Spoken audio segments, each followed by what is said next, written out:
Moby. You're going on a trip around the world? Where are you going first? What are continents and oceans? A continent is one of the large land masses on Earth. The continents are North America, South America, Africa, Europe, Asia, Australia, and Antarctica. I'm going to teach you a song about the 7 continents. It's to the tune of I love you, you love me, we're a happy family. And all we're going to do is list the 7 continents, but I would like for you to point to it on a map while you're singing so you can remember the location. It goes like this. North America, South America, Europe, Asia, Africa, Australia, Antarctica too. These are the 7 continents. North America, South America, Europe, Asia, Africa, Australia, Antarctica too. These are the 7 continents. Most of the continents are separated by oceans. An ocean is a very large body of water. The Arctic Ocean is in the far north. The Pacific Ocean is west of North and South America and east of Asia. The Atlantic Ocean is east of North and South America and west of Africa and Europe. The Indian Ocean is below Asia, between Africa and Australia. The Southern Ocean surrounds Antarctica.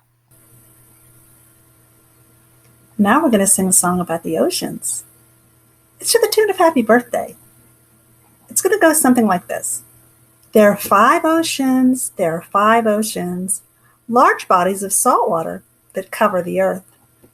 Now our starting point is going to be here in North America, and we're going to say East Coast, Atlantic Ocean, go east.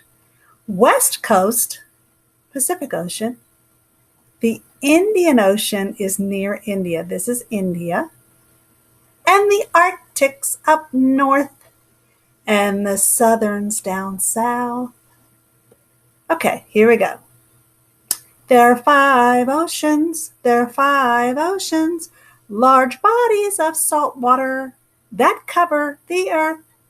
East Coast Atlantic Ocean, West Coast Pacific Ocean, the Indian Ocean's near India, and the Arctic's up north, and the Southern's down south. We live on the continent of North America. What is North America like? The United States of America, Canada, and Mexico are all countries in North America. Central America is the long, narrow part of North America that connects to South America. North America has many plains, which are wide, flat lands that often have rich soil. The Great Plains covers parts of the United States and Canada. The Rocky Mountains are the longest mountain range in North America. They stretch from the southern part of British Columbia in Canada all the way down to New Mexico and the United States. Some people consider North America and South America to be part of the same continent. Now we're going to talk about the word equator. Can you say equator? Let's clap. Equator. In your packet, you have something called the Equator Cognitive Content Dictionary. This is a place where we're going to be writing new words that we learn, and we're going to figure out their definitions. But the first thing I want you to do is think about the word equator. Have you heard of that before? If you haven't, what do you think it means?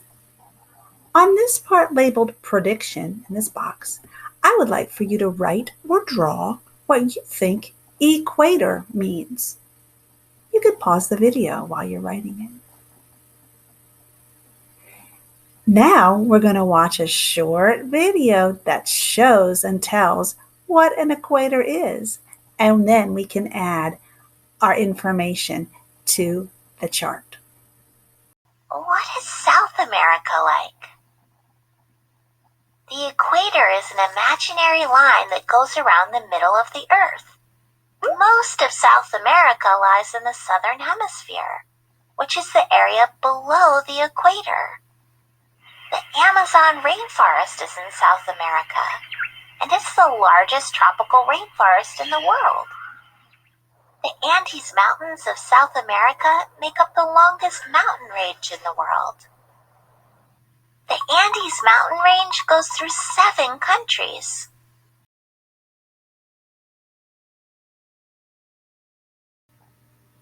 And one of those countries is Ecuador.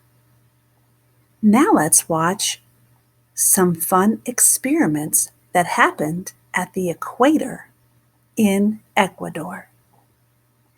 This looks very interesting. Intilla.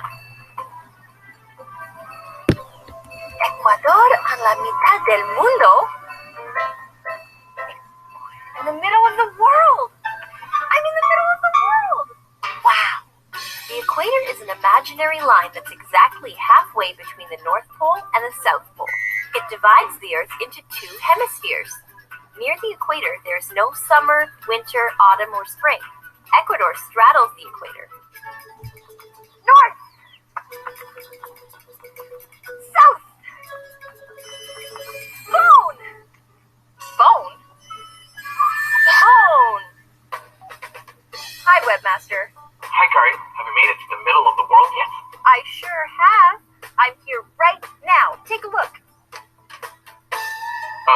Nice shoes. The equator. This is north, and this is south.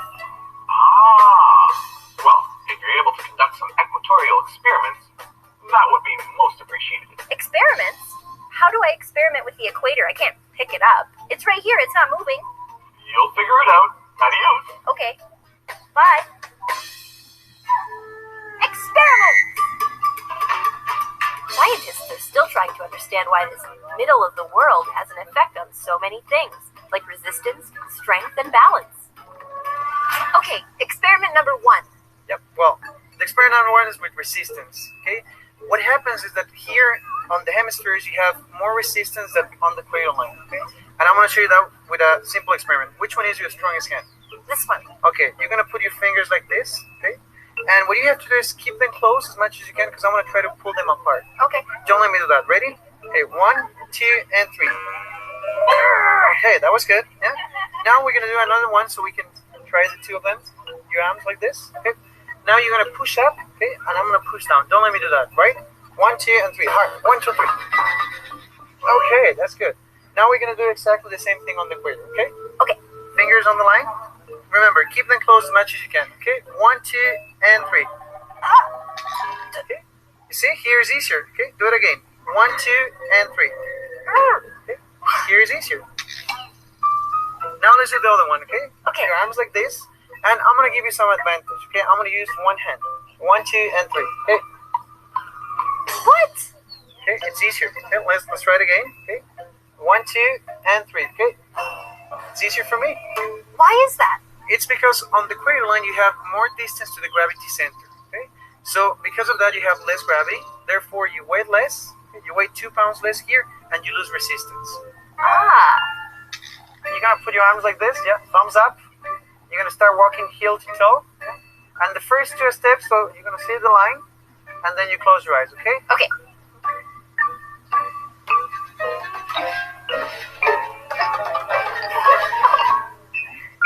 It really works. So what happens here is that the forces are pulling you one side or the other. Yeah? They pull you or push you. Hi, David. Another experiment? Okay. Here, it's easier to balance the neck on the head of the needle because all the yolk and the white air is going straight down. Okay? And yeah, go ahead and try it. Okay. Let's see. It's easy to balance the egg because of gravitational pull on the equator. The yolk and egg white fall to the bottom. There you go. You see? It's easier, yeah? Hey, Carrie, I have something for you. Really? Yes, it's a certificate because you're an expert. Remember, you balanced the egg. Ah, so you could say that this is a certificate of excellence. Exactly. No, exactly. I should get a certificate for being so funny. Assignment complete. The equator is very cool. Wow, that was cool. I wish I could visit Ecuador and do those experiments at the equator. Okay, let's look at our content dictionary. And I put, under my final meeting, I put that I learned that the equator is an imaginary line around the center of the earth. And then I made my sentence, and it is, the equator passes through Ecuador. And I have a little globe there with the equator. So you can write a sentence and draw a picture and write the meaning of equator. Stay tuned for tomorrow where we'll learn more about Ecuador and we're going to learn about the flag.